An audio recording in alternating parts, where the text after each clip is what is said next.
iyadoo magaalada Jowhar ee caasimadda dowlad goboleedka Hirshabelle lagu wado inay ka qabsoonto doorashada dowlad goboleedka Hirshabelle ayaa ciidamada booliska dowlad goboleedka Hirshabelle waxay wadaan howlgallo lagu xaqiijinayo amniga deegaanada dowlad goboleedka Hirshabelle ka oo ay ka sameeyeen degmooyinka Balcad iyo Jowhar. Taliyaha booliska degmada Jowhar Maxamed Siyaad Cali Canjaax oo maanta shir jiraa'id ku qabtay magaalada Jowhar ayaa waxa uu sheegay in sugidda amnigooda ay gogol xaar u tahay sidii doorashada dowlad goboleedka Hirshabelle ee mid federaalkuba ay ugu dhici lahayd si nabad ah.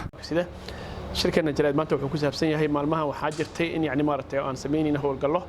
loogu gogol xaarayo amniga magaalooyinka sida Jowhar iyo Balcad iyo aan sameynayna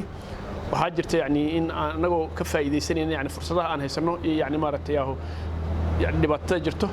waxaan ka hortagayna waxyaabaha xunka ah dhibaatada dalkan ka wada sidii waxyaabaha oo ay sheegayaan dadka mukhadaraadka sida maaragtay dadka nabadiidka waxaan ka hortagaynay annagoo u gogol xaarayno maadaama ay ka dhacayso doorashadii dowlad goboleedka Hirshabelle iyo maaragtay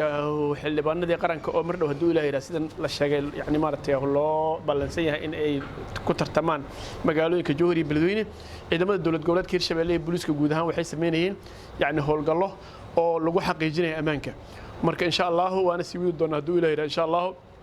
sideenaba anaga dan ciidamada qalabka sideenahay leeyla wanahaana waa shaqeynaa waxaan u shaqeynaa ummadeena iyo shaqooyinka gaarka ah loo idmaday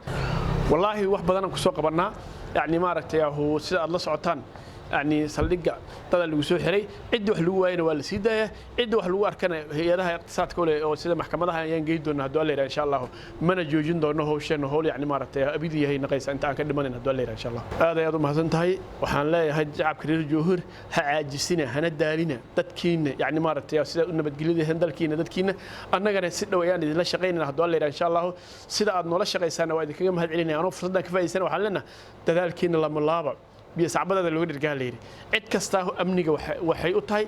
maartan horumar inay ka gaarto ayaa laga rabaa oo maartan heegan u ahaato annagana su'aalaha iyo maartay fariimaha nooga imaay shacabkeena si dhow ayaan uga jawaabaynaa insha Allah dooleyda